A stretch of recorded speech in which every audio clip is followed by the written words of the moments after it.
Subtopik yang ketujuh, topik yang ke-25 Kitabul Adhahi. Topik yang ke-35 Kitabul Adhahi. Subtopik yang ketujuh. Qala al-musannif rahimahullahu Imamu Muslim, babu nahyin man dakhala alaihi ashru dzil hijjah wa huwa yuridu at-tadhiyah an ya'khudha min sya'rihi wa aw adharihi syai'an. Subtopik bab yang menerangkan tentang larangan, sunnah hukumnya, bukan sifatnya haram, tapi sunnah. Larangannya sifatnya sunnah. Siapapun muslim beriman yang sudah memasuki 10 Dzulhijjah, antara 1 sampai tanggal 10, wa huwa yuridu tadhiyah, sedangkan orang itu ingin berkurban, ya, menyembelih hewan. Dilarang an ya'khudha min sya'rihi aw adfarihi syai'a, untuk mencukur atau memotong semua rambut yang melekat pada tubuhnya atau kuku yang melekat di jemarinya. Ya ulang ya. Ada larangan dari Nabi SAW yang sifatnya sunnah bagi setiap yang akan berkurban, yang sudah siap hewannya. Jadi bukan hewan belum siap gitu kan. Hewan udah siap, udah kita beli, udah di atas namakan. Bismillah udah siap tuh ya. Maka sejak itu terjadi, bisa tanggal 1, tanggal 2, tanggal 5, tanggal 7 bisa terjadi. Maka sejak itu terjadi akadnya, maka bab ini berbicara jangan dulu sampai nanti hewan kurbannya disembelih, jangan dulu potong kuku yang melekat di semua jemarinya, baik tangan ataupun kaki, dan rambut yang melekat di tubuhnya dari ujung kepala sampai ujung kakinya. Jelas? Sekarang kita bacakan hadisnya. Ya. Pelan-pelan. Ada tafsirnya di kalangan ibu? Oh, tidak ada yang menafsirkan ya? Kalau gitu saya yang tafsirkan ya. Diam sebentar. Saya dengar tadi ada yang mau tafsirkan di belakang. Bismillahirrahmanirrahim. Qala wa haddatsana Ibnu Abi Umar al-Makki, haddatsana Sufyan an Abdurrahman Ibnu Humaid Ibnu Abdurrahman Ibnu Auf, sami'a Sa'id bin al-Musayyib. Ini rawinya sampai ke Sa'id bin Musayyib radhiyallahu taala anhu yuhadditsu an Ummi Salamah. Hadisnya dari Ummu Salamah radhiyallahu taala anha. Anna an-nabiyya sallallahu alaihi wasallam, bahwa Nabi sallallahu alaihi wasallam pernah bersabda, qala idza dakhalatil ashru, jika sudah masuk ke awal Dzulhijjah, 10 hari pertama Dzulhijjah, wa arada ahadukum an yudhhiya, dan ada di antara kalian yang menginginkan untuk berkurban, menyembelih hewan kurban, fala yamassa min sya'rihi wa basharihi syai'a, maka janganlah menyentuh, yang dimaksudkan jangan memotong atau mencukur rambut yang melekat di semua tubuhnya, bukan bulu ya, rambut ya. Kalau bulu di hewan, gitu ya, rambut ketiak bukan bulu ketiak, gitu ya, karena yang melekat pada manusia itu rambut, jelas. Yang melekat pada hewan bulu, dan juga kuku yang melekat di jemarinya, atas dan bawah. Sedikit pun kata Nabi jangan sentuh dulu. Qila li Sufyana, ya, disampaikan kepada Imam Sufyan Ats-Tsauri, fa inna ba'dahum la yarfa'uhu qala lakinni arfa'uhu. Baik, teruskan dulu. Ini yang dimaksudnya apakah hewannya atau orangnya? Ya kan? Ada yang menafsirkan hewannya karena diharapkan jadi tunggangan di akhirat yang enggak berkurang kuku dengan bulunya. Ada yang menafsirkan demikian. Kita hormati. Tapi kalau saya pribadi lebih cenderung kepada orangnya, bukan hewan kurbannya. Jelas ya? Alasannya ada 2, bahkan 3 dari sudut pandang bahasa. 1, dari asbabul wurud hadis ini. Jadi kalau ngaji Sahih Muslim itu begini, ada yang pokok, ada yang titik 2 nih di bawahnya. Kelihatan ya kalau dekat ya, titik 2 tuh di dalam kurung. Nah, yang titik 2 ini biasanya menunjukkan peristiwa yang terjadi terkait hadis itu. Ya, atau dikenal dengan sababul wurudnya, atau syarah dari hadis yang di atasnya.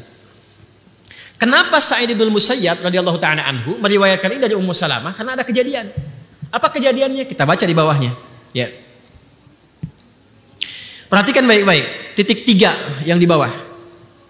Qala wa haddatsani Hasan bin Ali al-Hulwani, haddatsana Abu Usama, haddatsani Muhammad bin Amr, wa haddatsana Amr bin Muslim ibn Hasan al-Laythi, qala kunna fil hammami qubail al-adha. Ini kisahnya. Jadi ada yang bernama Hasan al-Laythi dengan teman-temannya itu sedang ada di kamar mandi umum bareng-bareng menjelang Idul Adha. Menjelang Idul Adha. Kalau kita yang mau masuk tanggal 10 lah dekat-dekat ke Idul Adha ya. Bisa 8, bisa 9. Karena Qubail itu mendekati. Kemudian apa yang terjadi? Fattala fihi nasun faqala ba'dhum alul hammami inna Sa'id bin al-Musayyab yaqra'u hadha aw yanha anhu. Maka sebagian orang-orang pada masa itu yang sedang bersih-bersih itu di kamar mandi umum, itu ada yang mencukur sebagian dari rambutnya yang melekat di dirinya itu. Fattala itu bisa menghiasi, bisa merapikan, nyukur. Maka kelihatan sama yang lain. Begitu yang lain kelihatan, melihat dan ingat hadis ini dari Ibnu Musayyab, maka disampaikan. Apa disampaikannya? Fadzakartu dzalika lahu. Kemudian falaqitu Sa'id bin Musayyab fadzakartu dzalika lahu. Maka aku mengonfirmasi lagi ke Sa'id bin Musayyab, ini benar enggak yang dimaksud itu hewannya apa orangnya? Kenapa dia motong? Padahal dia mau nyembelih besoknya. Maka ketika dikonsultasikan pada Sa'id bin Musayyab, apa jawabannya? Kata beliau, "Ya ibna akhi, hadza haditsun qad nusiya wa turika." Kemudian haddatsatni Ummu Salamah zaujun Nabi sallallahu alaihi wasallam qalat qala Rasulullah sallallahu alaihi wasallam bima'na hadits Muadzin an Muhammad bin Amr. Maka setelah itu apa komen Sa'id bin Musayyab? Kata beliau, "Ya akhi, saudaraku, makna hadis ini sekarang banyak yang lupa sehingga meninggalkan tuntunannya." Jadi dikomentari oleh beliau itu dalam bahasa halusnya, itu enggak tepat dipotong itu, jangan dulu dipotong. Ya, jangan dicukur dulu, kuku jangan dulu dipotong, rambut jangan dicukur dulu. Kenapa? Karena ada hadis dari Ummu Salamah radhiyallahu taala anha, hadisnya begini. Maka disebutkan lagi hadis yang tadi. Jadi ini konfirmasi yang dimaksudkan, jangan dulu potong kuku atau mencukur rambut yang melekat di tubuh pelaku kurbannya. Orangnya bukan hewannya. Jelas? Walaupun dalam konteks ini tetap menghormati yang memahami pada hewannya. Paham? Satu. Kedua, kalau kita baca syarah yang lain, di kitab yang lain, maka apa hikmahnya nggak potong kuku dulu? Nggak cukur rambut dulu? Supaya yang berkurban itu sama-sama nilainya disamakan dengan orang yang sedang menggunakan pakaian ihram dalam wukuf hajinya di Arafah. Kalau sudah pakai pakaian ihram boleh gunting kuku nggak? Nggak. Cukur rambut boleh nggak? Nggak.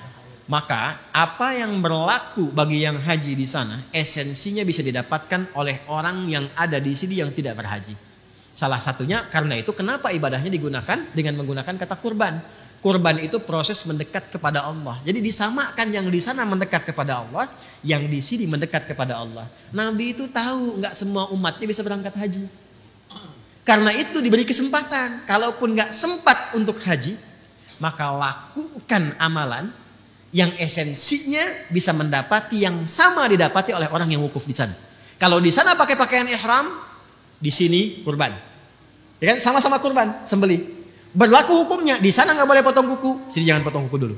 Di sana jangan potong rambut, sini jangan potong rambut dulu. Jelas sampai sini?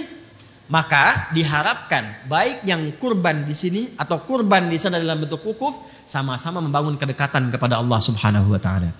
Jelas? Sekarang Ustadz, saya haji belum bisa melakukan. Bayar sudah, visa nggak keluar misalnya. Atau belum bayar, visa juga keluar. Ya mungkin itu memang pasti gitu ya. Belum bisa berangkat intinya. Tapi kurban pun belum punya kemampuan. Maka apa yang terjadi? Amalan ketiga. Kata Nabi, tunaikan puasa. Siyamu yaumi arafata. Yaumnya menunjuk kepada waktu, Arafahnya menunjuk kepada momentum yang dikerjakan di Arafah oleh orang-orang yang haji. Kalau yaumnya berarti menunjuk kepada waktu, tanggal 9. Jelas ya? Dikerjakannya tanggal 9. Tapi saat menunaikan di tanggal 9 itu jangan cuman menahan lapar dan haus. Kalau seperti itu cuman puasa biasa, tahan lapar, tahan haus, tahan seksual. Itu biasa. Kerjakan puasanya seperti orang wukuf di Arafah. Apa yang dikerjakan orang wukuf itu? Dia banyak bermuhasabah. Dia banyak mengoreksi diri. Dia banyak mengenal kekurangan dirinya. Makanya disebut wukuf Arafah. Dia kenali kekurangan dirinya. Dia kenali Allah yang selama ini belum dekat dengan Allah. Jadi puasa yang dikerjakan itu sambil koreksi diri. Dosa apa yang selama ini dilakukan. Karena itu bersamaan dengan itu yang kurban lewat hewan. Bisa juga sambil puasa. Yang tidak kurban bisa puasa. Yang haji lewat wukuf. Maka puncaknya ketika selesai wukuf itu. Kan ke Muzdalifah kan? Yang haji. Dia membawa kemudian kerikil 7 buah untuk dilontar dalam jumrah ke Aqabah. Begitu dia melontar, yang dilontar itu kan hasil renungannya tanggal 9. Saya ini sifat buruknya begini, kurang baiknya begini, kurang dekat dengan Allahnya seperti ini. Dia berharap semua sifat itu dilontar sehingga ketika dilontar hilang itu dalam dirinya. Dan pulang menjadi lebih baik. Maka dia katakan Bismillahi Allahu Akbar, lontar. Bismillahi Allahu Akbar, lontar. Setelah selesai dia wukuf di Arafah, dia pindah ke Muzdalifah, dia berzikir. Saat kita selesai dengan Arafah itu, kita puasa tanggal 9, bukankah sama-sama kita zikir? Ya kan? Maghrib ya kita zikir Allahu Akbar, Allahu Akbar, Allahu Akbar. Tanggal 10 di sana melontar, tanggal 10 di sini menyembelih. Dan bacaannya sama, di sana Bismillahi Allahu Akbar, di sini Bismillahi Allahu Akbar. Di sana menghilangkan sifat-sifat buruk. Sifat buruk itu dalam bahasa Quran munculnya dari sifat fujur. Fujur itu nama lain dari nafsu. Nafsu itu sifat hewani. Lawannya takwa. Takwa sifat malaikat. Jadi kita itu ada sifat hewani, ada sifat malaikat. Maka kita harus mengekang, mengendalikan sifat hewani supaya sifat takwanya muncul. Maka yang di sana dilakukan lewat wukuf, yang di sini digambarkan lewat menyembelih hewan. Maka dengan harapan ketika disembelih itu bukan cuma disembelih. Bismillahirrahmanirrahim, puncit, bukan begitu. Bukan. Bismillahirrahmanirrahim, rasakan dengan mengalirnya darah itu, maka mengalir pula sifat-sifat hewani kita yang cenderung mengajak kepada perilaku yang buruk. Turunlah kemudian ayat itu yang sangat viral, la yanalallaha luhumuha wala dima'uha walakin lanaluhut taqwa minkum. Perhatikan kalimat akhirnya, walakin yanaluhut taqwa minkum. Yang sampai kepada Allah itu bukan dagingnya, bukan darahnya, tapi yang diterima oleh Allah ketakwaannya. Maksudnya apa? Ketika dialirkan darah itu, makanya disebut mina tempatnya, mengalir darah. Ketika dialirkan itu sifat jeleknya hilang, hewaninya hilang, maka muncullah takwanya. Maka yang di sana mendapatkan sifat baik, yang di sini mendapatkan sifat baik. Sama-samalah kemudian bertakbir semuanya. Setelah di sana lontar menghadap ke kiblat, setelah menyembelih menghadap ke kiblat. Apa doanya? Doanya sama. Inni wajjahtu wajhiya lilladzi fataras samawati wal arda hanifan musliman wa ma ana minal musyrikin. Inna salati wa nusuki wa mahyaya wa mamati lillahi rabbil la syarika lahu wa bidzalika umirtu wa ana minal, bisa wa ana awwalul muslimin, bisa wa ana minal muslimin. Jadi kalau kita berpuasa benar Arafahnya dengan mengoreksi diri, menyesali dan bertobat, maka Allah berkenan menggugurkan dosa-dosa itu sehingga bahasa hadisnya diampuni dosa setahun yang kebelakang itu. Karena sudah hilang sifat jeleknya, maka terjaga dalam kebaikan. Maka tanda orang itu diampuni, dijaga oleh Allah untuk tidak berbuat dosa setahun berikutnya. Itu yang dimaksudkan puasa Arafah, menggugurkan dosa setahun dan menjaga setahun berikutnya. Cara menerjemahkannya lihat. Ya, cara menerjemahkannya perhatikan, awas jangan salah. Siyamu yaumi Arafata, puasa yang ditunaikan di hari ke-9 itu bersamaan dengan momentum Arafah. Tukaffiru sanatal madiyah wal baqiyah. Menggugurkan dosa setahun berlangsung ke belakang, berlalu ke belakang, dan menjaga tidak berbuat dosa setahun yang akan datang. Jangan mengartikan sama, mengampuni dosa setahun yang lalu dan setahun yang akan datang. Enak betul. Besoknya ada yang nyolong kan sendal. Kenapa nyolong? Jaminan udah puasa Arafah. Paham ya? Jelas sampai sini? Maka silahkan kalau mau nanti yang puasa tunaikan tanggal 9. Cara puasanya banyak muhasabah, banyak introspeksi, banyak merenung, banyak istighfar, banyak bertakbir, bertahlil, bertahmid. Kalau yang mau kurban disiapkan dari sekarang. Yang sudah siap sebelumnya tahan, jangan potong kuku dan rambut dulu. Taqarrub kepada Allah, itu yang dimaksud kurban itu taqarrub. Dekati Allah, zikir, tahlil, tahmid, banyakin ibadah. Mudah-mudahan dengan itu insya Allah nanti bersamaan dengan saat disembelih harus tahu ya. Walaupun dititipkan tahu, yang program kami yang tebar itu nanti besok malam kita akan zoom tuh dengan teman-teman yang kemarin dititipkan itu. Saya akan tunjukkan, saya akan bimbing. Hewan Anda ada di sini, udah dikasih laporan semua. Alhamdulillah ada yang selama hidupnya baru menerima hewan ini untuk bisa makan daging itu seumur-umur. Ya, jadi ketika sampai ke situ, masyarakat di desanya di bawah lembah dekat gunung. Alhamdulillah Ustaz, ini baru seumur-umur dapat hewan kurban untuk ini. Alhamdulillah. Nanti kita akan tunjukkan kurbannya Bapak Ibu di wilayah ini, di wilayah ini. Nanti disembelih kapan? Kita tunjukkan fikihnya, lakukan ini, doanya ini, kemudian evaluasinya seperti ini. Insya Allah yang ikut itu besok malam saya Zoom. Yang lain bisa menyimak supaya bisa ambil manfaatnya juga insya Allah ya.